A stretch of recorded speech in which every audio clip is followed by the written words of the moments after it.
Wildcat Basketball Weekly, presented by Hughes Federal Credit Union, home of the official U of A debit card. Get yours today at hughesfcu.org. Welcome to another edition of Wildcat Weekly with head coach Sean Miller. Wildcats headed for Utah and Colorado this week. And before we get to Thursday night's ball game, Coach, congratulations. Great way to open conference play, beating Arizona State at home. Your two leading scorers throughout the season, Alonzo Trier and DeAndre Ayton, came up big, along with some other guys in that ball game. But maybe you could talk a little more about what Alonzo and DeAndre did in keying that victory on Saturday. Well, DeAndre's performance was spectacular. 19 rebounds, and he played 35 minutes. That's very difficult to do, including 6 offensive rebounds. But 23 points, 19 rebounds. He was dominant.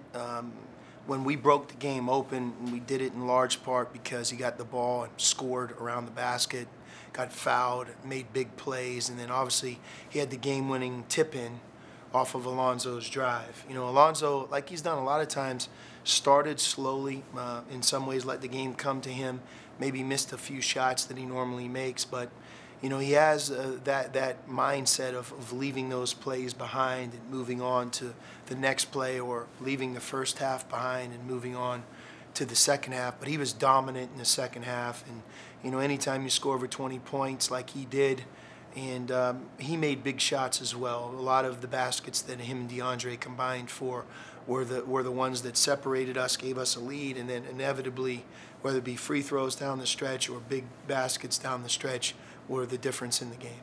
There was a stretch in that game where you had 3 freshmen and 2 sophomores on the court. And one of those sophomores, Dylan Smith, didn't even play last year, so it's kind of like his first season. Talk about the development of some of those young guys and your trust in them.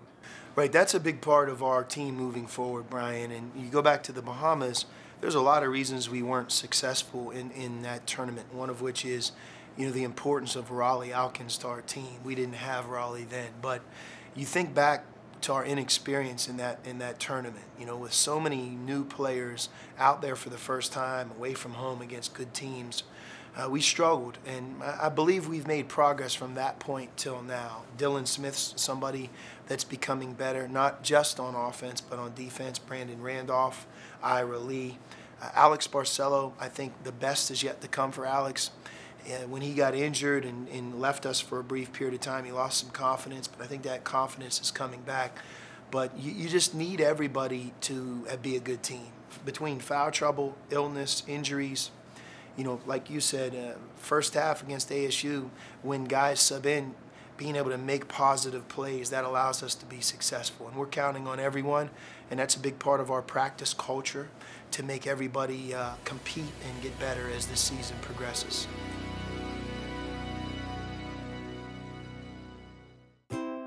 Hughes is proud to have been serving the local community and delivering outstanding financial performance and value to their members since 1952. As a performer, my time is valuable, and I count on Hughes Mobile Services to help me run my life. I'm so glad I made the switch to Hughes. I love being a Hughes member. They're local, and they give back to my community. Make the switch. Team up with Hughes Federal Credit Union by becoming a member today. Wildcat Basketball Weekly continues, presented by Hughes Federal Credit Union. Show your Wildcat spirit with a U of A Visa debit card. Get yours today at hughesfcu.org. Right, guys, the Utah Utes coming up on Thursday night. Larry Krastoviak, I know a guy you respect a lot, has built an excellent program there at Utah. Despite the fact they took some heavy losses last year, they have come back strong, won both games at Oregon. What are the strengths of the Utes right now?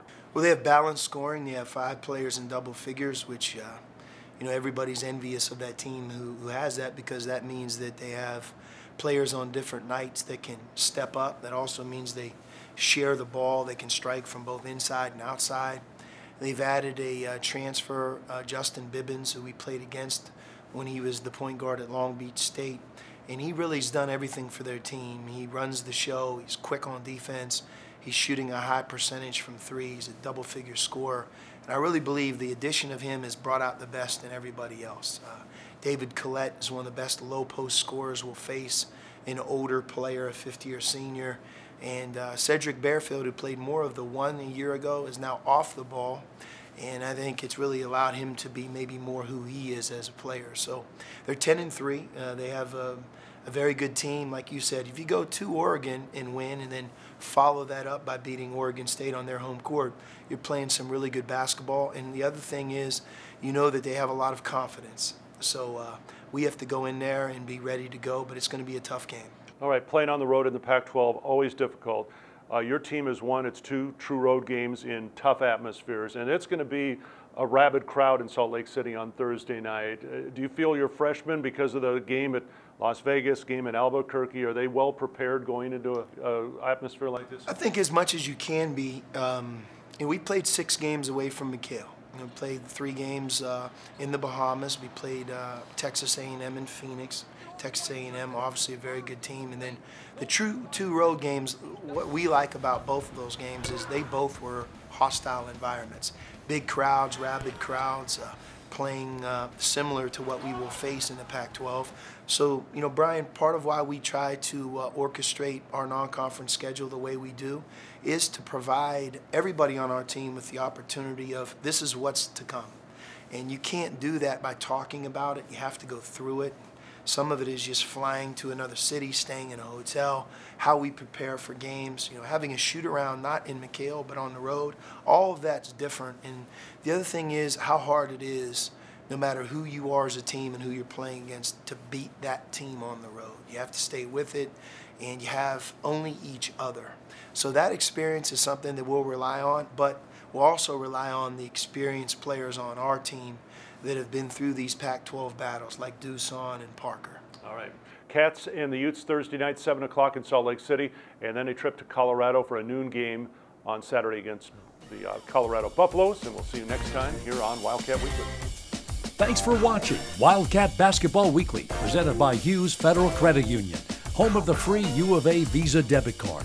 Get yours today at HughesFCU.org, federally insured by NCUA.